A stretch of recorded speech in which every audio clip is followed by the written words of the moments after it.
Hello, welcome back. It's Sunday. I'm Shirley Davis, and I talk about my experiences with dissociative identity disorder, otherwise known as DID. Um, Last video, I was telling my story. I only got about halfway because I don't want to make these videos very long. But I think I went into the hospital. I was diagnosed in 1990. I was very lucky to be diagnosed when I was because it usually takes an average 11 years on average to be diagnosed with DID, but uh, many times it takes much longer, and sometimes people never receive the correct diagnosis. So I was very fortunate that I only saw Paula for about 6 months before she diagnosed me with DID. I got as far as telling you about my entering the nursing home. Actually, it was a psychiatric ward that happened to be on the south side of a nursing home, and living there and learning a lot about myself and I made two big decisions while I was in that nursing home. One was decide to live, and the other was decide to get well. I mean, it may seem obvious to want to get well, but when you're stuck in that mentality, that victim mentality, all you can see is victimhood. You can't see anything else. And getting well it was beyond me. I didn't see why I would even want to. I hate to say enjoying, that's not the word I'm looking for, but I was thriving in that, oh poor me uh, thought pattern.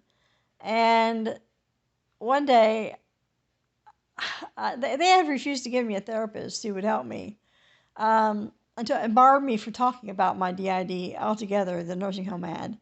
And so I was struggled for 5.5 years before they finally gave me a therapist by accident that had experience with DID, and she helped me so much.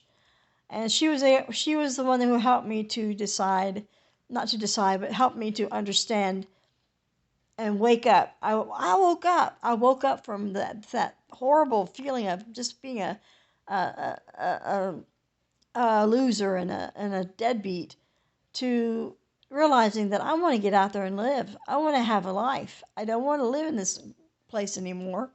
And I want not only do I want to get well, but I want to stay alive, which is, as you know, if you have DID, is difficult. That's a very difficult one right there. Um, Living with DID and being suicidal kind of goes along together. I mean, it's not just the abuse that makes you want to die. It's the the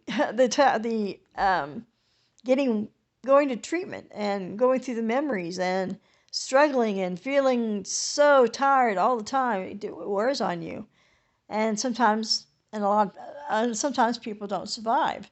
And I have quite a few friends who've already died who had DID. Um, that doesn't mean that all of them have, of course, only a proportion, but it's definitely a tragedy when someone dies who has DID.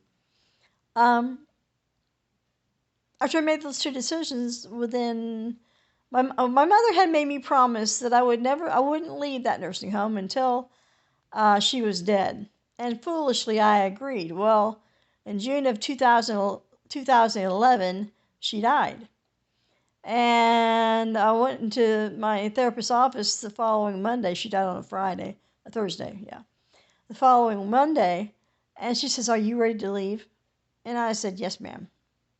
So we began looking around for a group home for me because I needed to get to know life again. I had no idea what the price of milk was, let alone anything else, which astonished me when I found out. Um, so after living in the group home for 9 months, learning how to live again in the community, I moved out and moved in with my brother, who's an alcoholic, and he had just freshly gotten married. And oh, things went along fairly well for a while until on my birthday that year, in September of 2011, and she announced she was pregnant, and that was a wonderful thing. We were really looking forward to that little baby. His name was going to be Jimmy, and but she had a hard time taking care of herself. She wouldn't eat, and all the other things that you really don't need to know about. And the baby didn't make it. He died within a few weeks of being born. And our whole family went into a tailspin because we were all so looking forward to that baby. And my DID got out of hand, and I was just splitting left and right. And Michael went back to his alcohol, and Angie just kind of numbed up and didn't do anything. We were gridlocked for a while. Unfortunately, that was in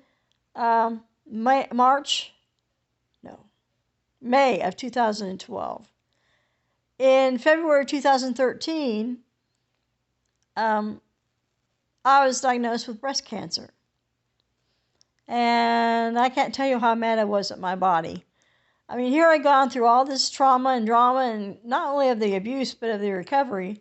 And now I was down with breast cancer. They had to remove my breast, and I was very angry for a while. Still don't like it very well, but I'm very angry. I was very angry for a while.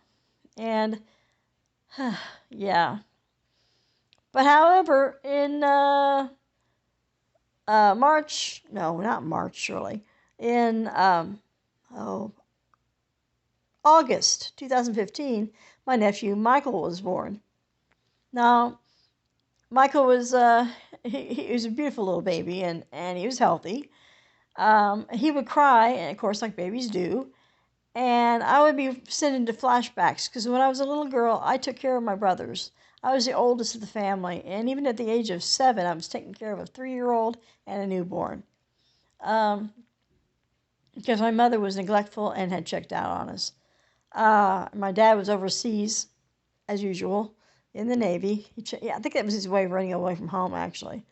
But anyway, I was in charge of my brothers, and when Michael Jr. would cry, because my brother's name is Michael, and Michael Jr., when he would cry, it sent me into flashbacks so bad that finally I checked out for 10 months. I checked out shortly after his birth. I don't know who was here, and checked back in 10 months later. It's quite the shock. I mean, I woke up in an Alzheimer's wing because I'd become very confused. Because I was switching back, see? And when you switch back, sometimes you can be confused. And they kept me for 3 days, and during that 3 days, I came to a heart-to-heart decision for a lot of things. One was that I wanted to be honest with my therapist more than I had been. I've been trying to be very honest, but it's very difficult sometimes. And another was that I needed to get off the prescription drugs.